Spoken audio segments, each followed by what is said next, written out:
Hi everyone, I'm Sanjana and I have Vaishnavi with me today. Hi Vaish, thank you so much for joining me today. Hi, Sandana. Thank you for having me here. Awesome, it's my pleasure to have you as well. And just to give a little bit of introduction to Vaishnavi. So Vaishnavi worked with ChargeBee earlier as a product marketer for more than 4 years. And then she went on to pursue her MBA from Rotterdam School of Management in the Netherlands. And today we are going to ask Vaishnavi if MBA is really necessary to scale up in a marketing career. So why shall we get started? Yes, that's like $1 billion question, right? Like for any professional, is an MBA necessary? Can you just do it with work experience? Exactly. Yeah, I think everybody will have this question on their mind. So I think this video is going to be really insightful for those who are looking for an answer. So, like, before we begin talking about that, can you just tell me, like, why did you choose to do an MBA, like, after working 4 years in the B2B marketing space? Yeah, Sandana, that's like a very straightforward question. Like, give me a no bullshit answer.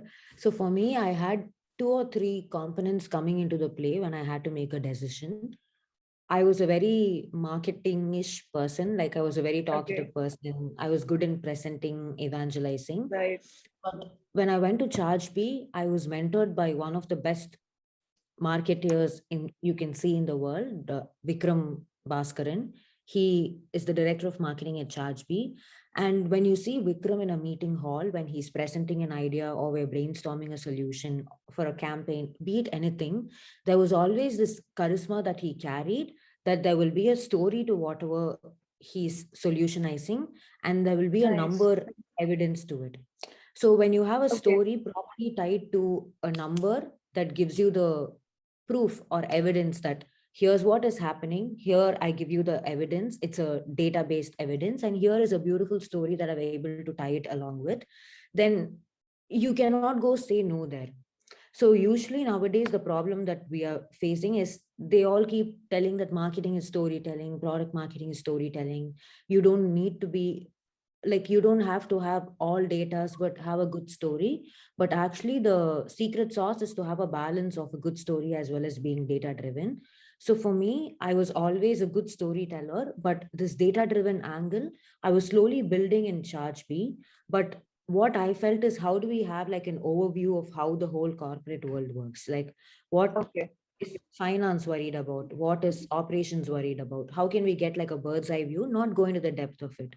So MBA was a clear answer. And I come from a family business background, Sanjana. My folks own a chain of hotels and resorts back in South India. oh, So that's nice. doing an MBA outside India was always in the Yeah, DNA of everybody, but COVID just quickened the decision for us.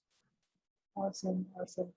All right. And like, we'll jump straight into the direct question that I want to ask you today. So, like, do marketers really need an MBA to be successful in business or marketing?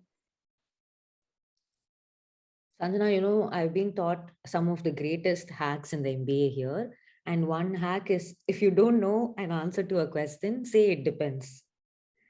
So it depends as an Oh, MBA that's answer. clever answer. It depends as an MBA answer we've been taught in the classroom. If you don't know, be confident, think for like 20 seconds and say it depends. So Oh, nice. yeah. Okay. So according to me, if you ask me, I've been in B2B marketing for 4 years. I worked at Yeah. Zoho for 2 years. Then I switched to ChargeBee for 2 years.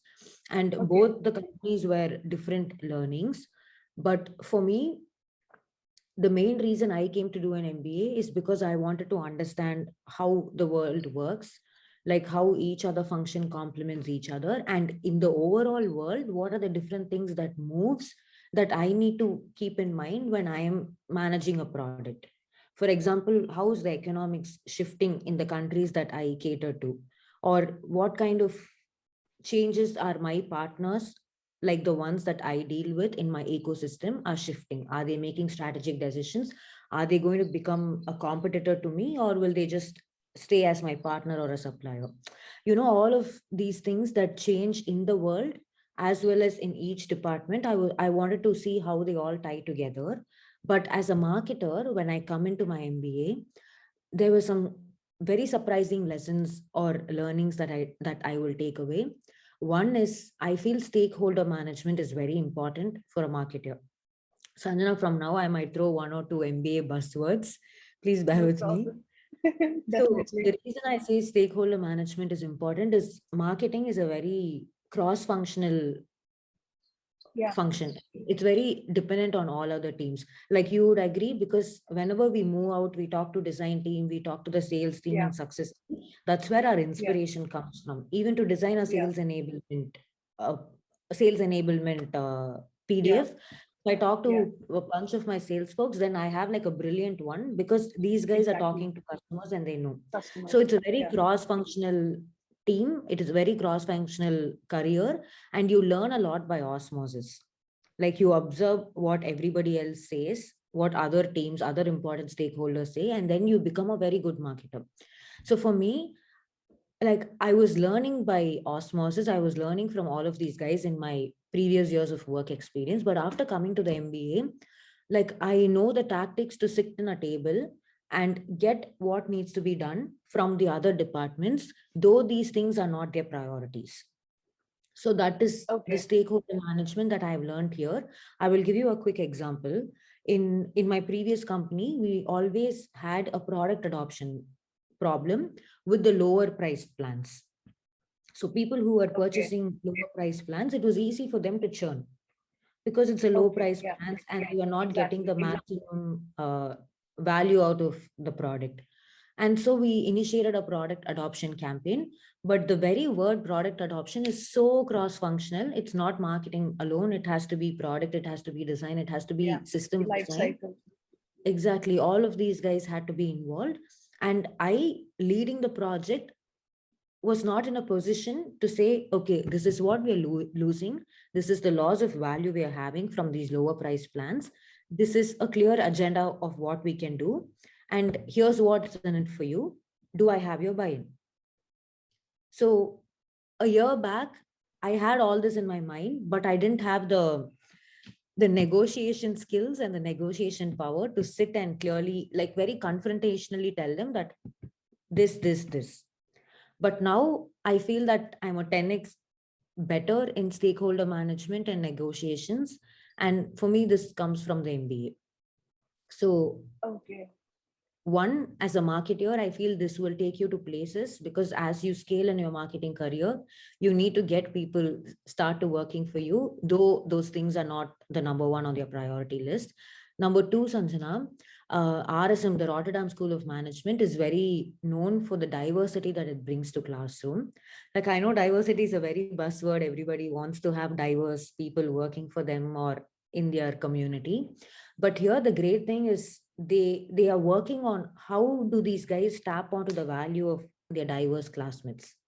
For example, we have 150 students from 45 different countries, and each term we work on each term we work with a team, and this team has 5 people from different countries, different professional backgrounds, and meaning they have different beliefs and cultural mindsets. Like Yeah. I will never work with an Indian in the same team for any of the Okay. terms, which is like a relief, right? Because like if I work with an Indian, I know what he or she is going to think about. Yeah. So they have learned to manage the diversity. So for me coming here, like I worked with a business development manager, David from Australia. I worked with a tax consultant, Nigeria, Lara from Nigeria.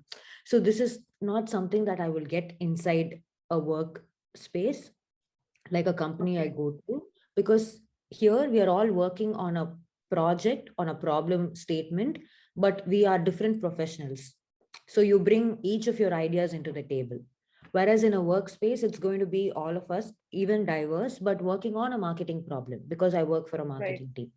So that's one of the best experiences of my life so far in the MBA. Okay. And how soon did you adapt to the college and to the new culture, to the new country? How long did it take for you to adopt those cultures?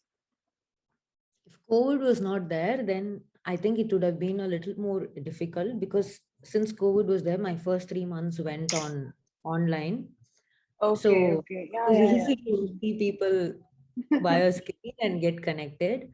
and there was not more of moving around because Rotterdam in Jan and Feb was super cold. So Oh, since okay. we got connected online, then during May when we started going on campus, it was easy to meet everybody, like no introvertish feelings.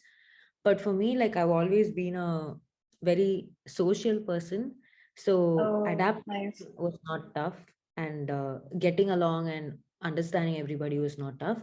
But one more thing, nice that you asked that question, Sanjana. I've always been this person that no matter what, I will be myself. Meaning, I Oh, will not okay. feel myself around people. I won't be a people pleaser. If this is what I have to say, then I will have to stand my ground and say. If I am wrong, then Good I will quality to agree. have. Then I will agree and I will apologize. But here's an interesting lesson, Sanjana. Like all these people who I work with in the MBA, Yeah.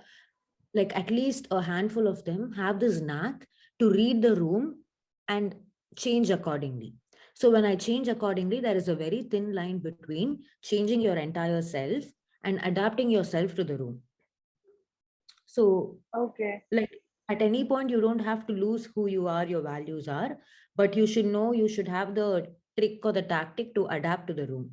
If you have a room full of very stern looking executives, then know how to read the room and change the way of your presentation or whatever details that you have to convey, or even the KPIs that you will speak about. So that's something that I came here and learned, not from the lessons but from my MBA friends. So what you're saying is adjusting and adapting is like those are two different things, Yeah, adapting and right? adjusting is important, but don't lose yourself in the as you Process. continue to do this. Based on whoever you have inside the room, know how to tweak even your body language so that you get what you have to get at the end of the day. Very nice, very nice. Good quality to have actually. That's good to Yeah. know.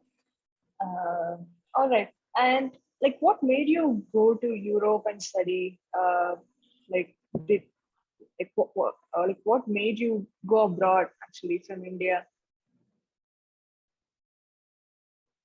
Okay, this is a very personal perspective of mine. Like I said, my family, they had this in the DNA that, okay, go outside India Yeah. and do an MBA and then come back. And if Oh, you want, you very can. nice. Yeah, that was there. So I watched my brothers, my sister, and my uncle travel outside India, do an MBA. And they are like, not everybody, but eventually a few of them came back. So that's one main reason. And number two, I have had this perception, and I've spoken to a few friends of mine who traveled outside to study an MS or a MBA, that in India, there are a few good schools, like really Yeah, good yeah. schools, but they have a more classroom experience. And here, something good in the Europe is it's a 1 year MBA. It's not 2 year, it's 1 year. And for me, 1 year Okay. made sense because it's going to be super intense. So this 1 year, you're going to be a student and you're going to run and work everything off. So 1 year Yeah. is good. And number two, they all give importance to diversity. Like I wouldn't sit in a classroom full of Dutch students, but it's going to be a classroom full of students from around the world. So that is an experience that I can really learn. It'll be like way out of your comfort zone. No? Each person in the room has different beliefs, different cultural Exactly. mindsets. So how do you convince each one of them, or how do you get convinced from their points?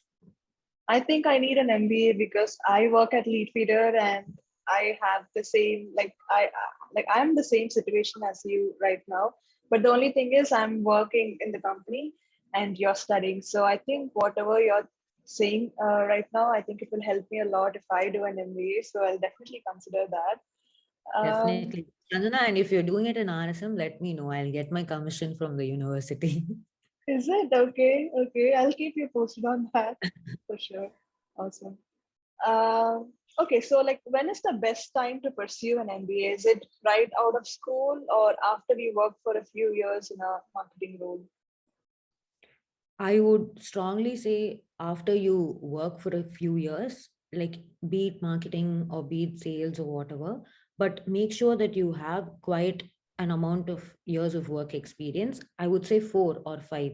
I would even say 6 or 7 years, because when you have your work experience and then you come to an MBA, everything that we talk will make sense to you. And one, you can contribute from your previous experiences, and two, you can learn and you will be able to tie back all of the things that you had so far to how could it have been done best.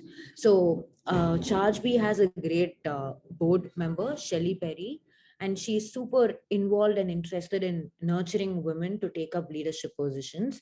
And once I had a post on what are my learnings in the first term of my MBA, and I see her comment where she says, "Very good, Vaishnavi. I think you should sit and reflect on everything that you're learning as your terms pass by, because you were a product marketer. Now that you're learning 1, 2, 3, 4, 5 things in the MBA, how do you take all of this back to your product marketing experience? And how do you improvise in your next career?"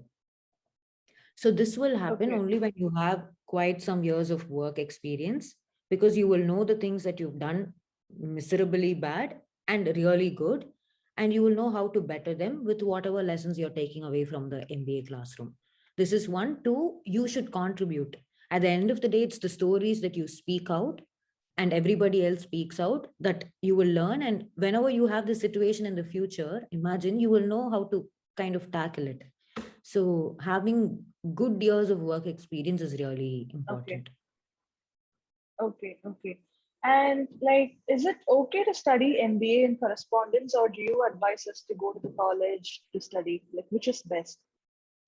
And I would say go to the college. It's the experience, right? Like Mhm. imagine all of us, like the average age is 32, I think, Sanna. So Okay. all of these people, like I would say I'm young in the career, sorry, in the age slab Oh, of the MBAs. okay. I will be Okay. very proud about it. But average age is 32. And all of these guys have been working for 7 years, 8 years. And suddenly they have a one break year of coming to college, relaxing, chilling, and studying. When I say relaxing, chilling, it's not going to be an easy life, but it's not a work life. You're not going to receive a salary. You're not going to run behind things, but it's a student life. You have assignments, you have team projects to complete, you have team members to tackle, but it's a 1 year of chill student life. And you come here for the experience of it. Like imagine of your busy career, you take Work. 1 year Yeah. off to invest in yourself, and that experience itself is a huge thing. So personally, I would say if you have all the resources to come do an MBA, I would say don't do it in correspondence, do it in person in a Okay. campus. Sure. But that's when you have the resources and you're not gonna Yeah. Yeah. hurt anything in the process. Okay. And also, like, do RSM offer any correspondence course to students outside of Europe? You put me in the spotlight. As far as I know, no. But you No. know what? I Okay. come from this town called Chidambaram. It's I know. a 4 hour Near drive away. Pondicherry. Exactly, it's a 1 hour drive away from Pondicherry. And Chidambaram has this very famous university called Annamala University. Yeah. If I'm right, all the 70s, 80s scientists in India all studied in Chidambaram. It's a pretty famous university, and they have a Okay. lot of correspondence courses. So, is it okay to do an MBA there? Like, is it a good college to do an MBA there? Is that what you're If you're suggesting? in and around Pondicherry, and if you lack Okay. the resources to go outside and do an MBA, and if you want to stay home and do something as well as do an MBA, I would say go for a Annamala University MBA. Nice. Nice. That's interesting. Yeah.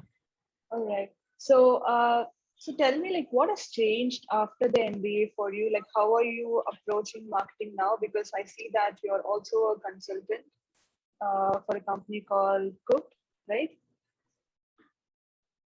Yeah. So I will quickly give you a one-liner about Cooked, and then I will say Yeah. you how things have changed. So Cooked is this app for all home cooks in India. They are trying to revolutionize the way home cooks have been using recipe videos online. So this will be an Okay. app where you can watch any recipe video at the convenience that you want. Like you have a step by step view mode. You can just tweak the number of people you're cooking for and the ingredients will change. You can order ingredients right Oh, from there. So for a home cook, how can we make cooking as simple as possible so that they actually enjoy the very activity of cooking? So that's what Cooked is trying to do. And right now they are garnering their social media audience, who in turn will be, who in turn will fill the funnel for your app conversions. So Okay. that's the very idea of Cooked. And for me, this year, starting from January, everything has changed. The way they say there's a year of questions for you and then there's a year of answers.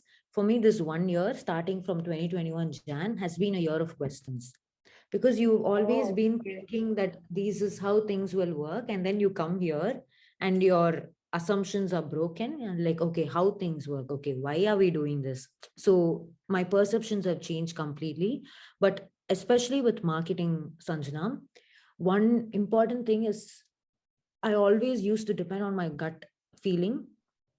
Like, I used to make decisions. If I'm put in a position to make a decision, it always used to be gut.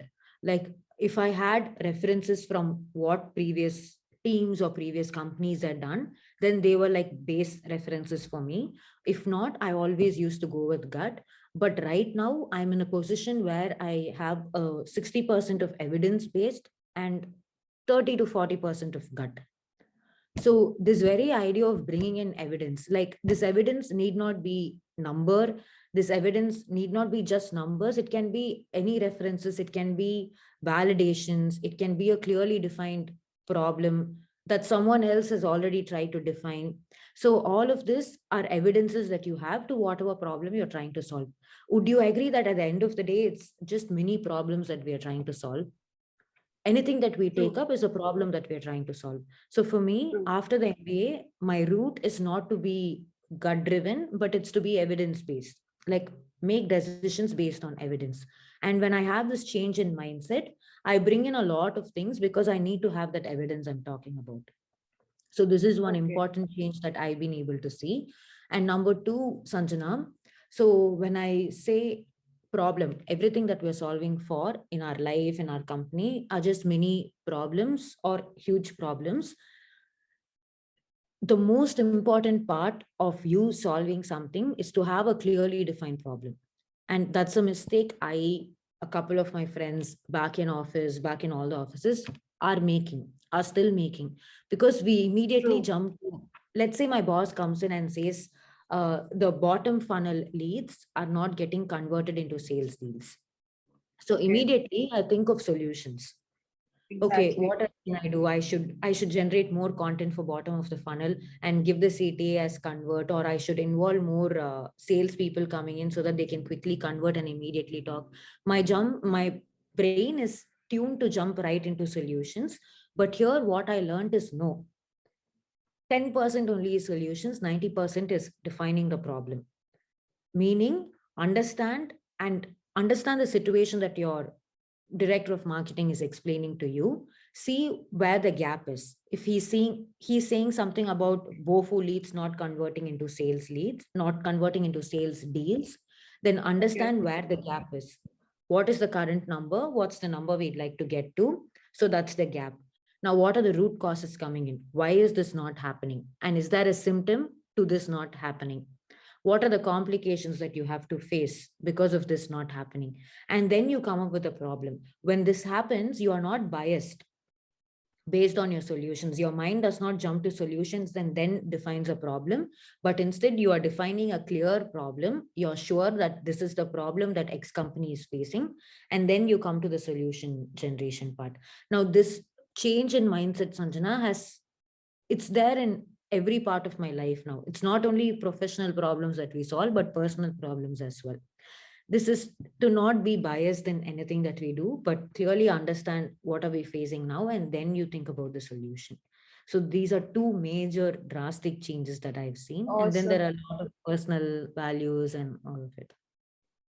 Awesome. Like I make this mistake all the time. When you asked that question, I was like, okay, I should write this content, do this, do that. But then this has opened up my mind now.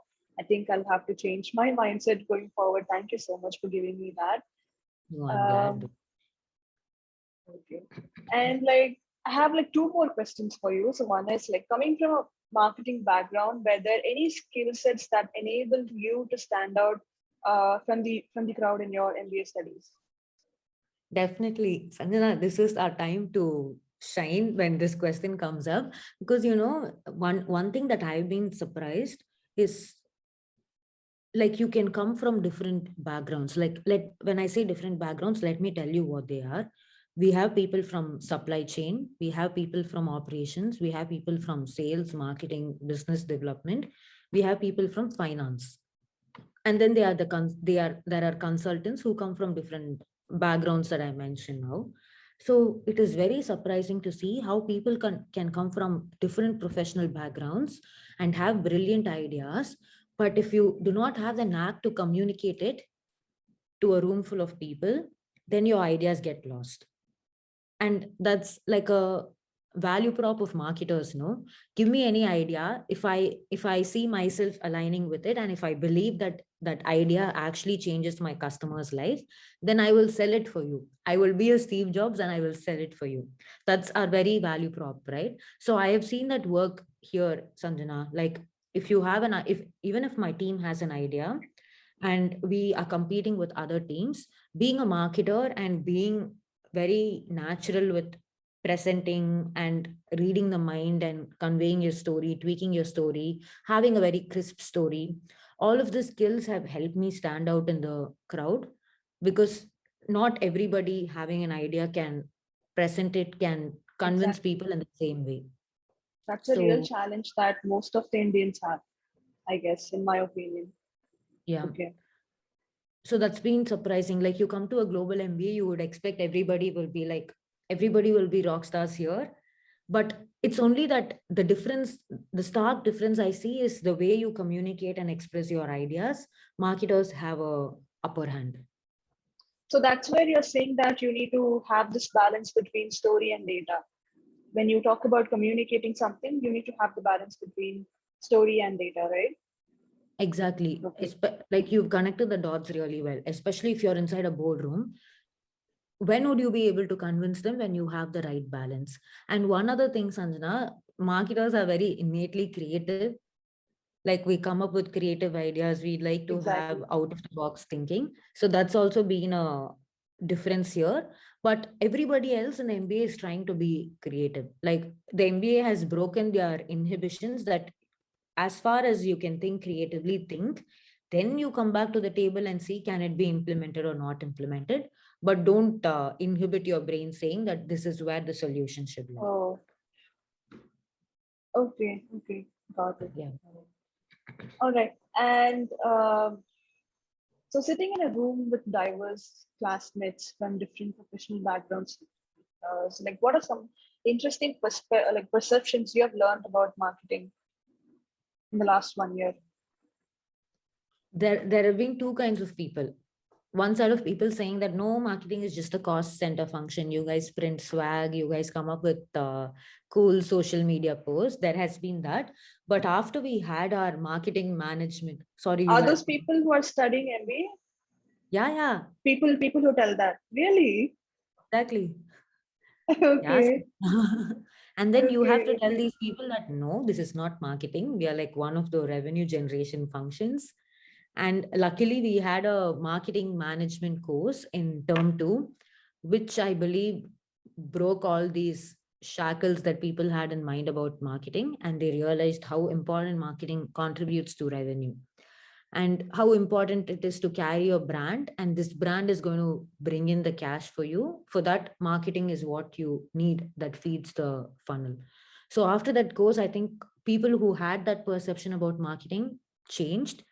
And now, another interesting observation is, everybody used to think that everybody can do marketing, that it's easy for everybody to be a marketer. Like, even I can do it without any courses or learning. But after having this marketing management course, that was also proved wrong. So these were the two differences that I was shocked to hear about. But then there are also people who still believe that, like, marketing is that function that brings everybody together. Like even if a product manager comes up with a product and he knows the kind of target audiences, customers that he wants to take this for, I heard a classmate saying that marketing actually sits in the room and brings everybody together on board because they know which customer to take to, what kind of design to bring in, what kind of story to say, how to convince the executives. So this person very beautifully said that the function that keeps everybody in harmony is the marketing function, and the one that breaks everybody is sales. but Okay, but this has been funny. another nice observation that one person was able to give. But another Okay, thing, Sanjana, I'm sorry, I'm just yeah. giving you No, please go on. Please go on. It's adding so one much more. value. Yeah, one more thing that I've learned is everybody has this idea that marketing is about cost. So when there's a marketing function, then there is Yeah, a lot of cost budgets. involved. They spend budgets. That's the idea that they have. But coming here, especially in the marketing management course, we were able to see the budget that you spend for your marketing. What is the value that you take out of it? Okay. So You're actually that proving that. you're proving, and Okay. like very interesting proofs of you spend for this product, and there's another product in your portfolio which is Yeah, also driving sales for this product. exactly. So Yeah, yeah, all yeah. of those things were interesting, and it was like a gun on your head saying that no, marketing is not cost, it's all about revenue generation, it's about how you do smart marketing for your company. That's very interesting, Vaishnavi. Um, all right. So I think we've reached the end of the episode, and I've exhausted all the questions that I had for you today. But apart from all of the MBA questions, I have like few general questions to ask. Like first one is like, who do you follow the most on LinkedIn? Who I follow the most on LinkedIn? There's our very boss, Dave Gerhardt from, now I think Love he's him. chief of brand at Drift. Yeah, Drift. Yeah, I love all the practical things that he talks about marketing and about how we carry out marketing. And then I'm a very whole, like very sacred follower of my boss, Vikram Bhaskaran from ChargeBee. Oh, He has written two amazing articles on LinkedIn. It's about what marketing is and how do you tune yourself to be a better marketer. They are on LinkedIn, and I would encourage you to read them. Like you can always come back to okay. those articles and seek why you're actually doing marketing. So Awesome. I'm actually yeah, you should take a I'll look at it. definitely, yeah, I'll definitely give the link in the description so people can check it out. You were about to say something. No, I feel very grateful now that I'm talking to you about Vikram. I'm very grateful I had such a mentor back in the work experience, because mentors are important, right? They shape the way you think. They shape the direction that you take. They shape your thoughts. And like if you don't have a mentor who inculcates like a growth mindset in you, then it's going to be a bit difficult. So I'm grateful for having such good mentors. Vikram is gonna be so proud when you send this video to him. Okay, I will send Right? it to him. Yeah, he's gonna be so proud because you were talking about him in the beginning and now, so that's really nice. Okay, and the next question is, what's your favorite book or podcast that you listen to? It could be anything. I've started listening to Prof. G from, he's a marketing professor from New York University. I've just started Okay. listening to his podcast and they are brilliant. But the very nice thing that I'm realizing about podcasts, Sanjana, it actually increases my attention span, because even when I'm doing a lot of things, I have to concentrate to what I'm listening to, and it's a subject that I relate to or I identify with. So it is actually increasing my attention span for whatever I'm doing. So I've been listening to him, and I don't know if I can say this, I'll create a problem with this, but I love listening to Sadhguru's answers. Oh, okay. So he's there on podcast as well, and he answers questions out of life. I Yeah, really yeah. like listening Those to are those. insightful actually. Yeah.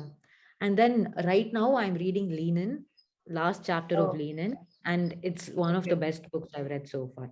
It's like, dude, the problems that exist in third world countries are also there in US. Like, what is this? All women across the world are facing the same problem.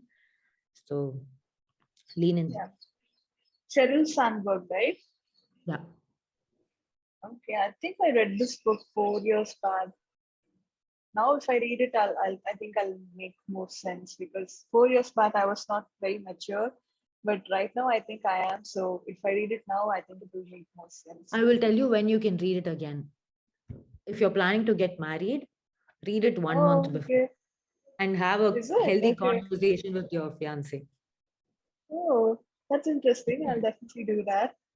Yeah. Awesome. So my last question for you, Vaishnavi, before I let you go, like let's say hypothetically you're getting your career started. So like, what would you tell to yourself? It could be a piece of advice to yourself. At this point, or I'm going to start my career soon, I would say don't burn yourself up.